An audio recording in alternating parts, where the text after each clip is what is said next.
3 दिन और 3 रात हज़रत यूसुफ अलैहिस्सलाम उस कुएं में रहे। 3 दिन के बाद वहां से एक काफिला गुजरा जो मदाइन से मिस्र की तरफ जा रहा था। अचानक रास्ता भूल गया और अल्लाह ताला ने उस काफिले को रास्ता भुलवाया था। अल्लाह रब्बुल इज़्ज़त की हर काम में बड़ी हिकमत और मसलियत हुआ करती है। चुनांचे उसी काफिले में से 2 फर्द उस कुएं की तरफ पानी लेने के लिए आते हैं। भेजने वाले का नाम बुशरा था। बुशरा ने 2 साथियों को कहा कि जाओ कुएं के अंदर देखो पानी मौजूद है तो वो लेकर आओ।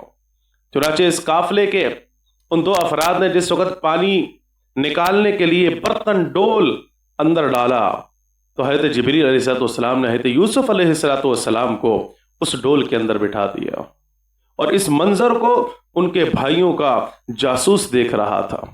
जैसे ही काफिले वालों के इस अमल को और इस हरकत को देखा तो वो फौरन भाइयों के पास गया, भाइयों को लेकर आ गया।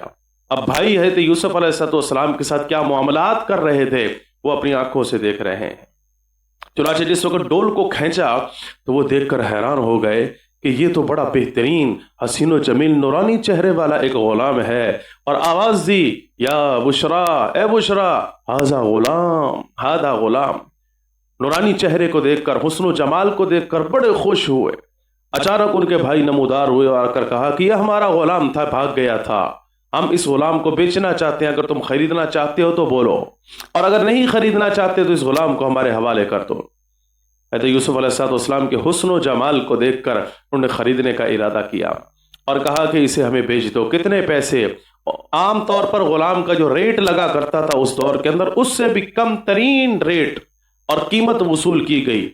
हदीस में आता है, रिवायात में आता है, खोटे सिक्कों के इवज में उनके भाइयों ने हज़रत यूसुफ अलैहिस्सलाम को उन काफिले वालों के हाथों बेच दिया और बैनामा लिखा गया। खरीदो फरोख्त का मामला कागजी तौर पर लिखा गया कि हमने इस गुलाम को तुम्हारे हाथ बेचा है इतने सिक्कों के इवज में, और वो लिखने वाला भी उनका भाई शमऊन था। बहरहाल ये काफिला जिस वक्त मिस्र की तरफ चलता है तो रास्ते में ऐसे ऐसे वाकयात रोनुमा हुए कि उन वाकयात की वजह से इस काफिले वाले के हर फर्द के दिल के अंदर हज़रत यूसुफ की ताज़ीम बैठ गई।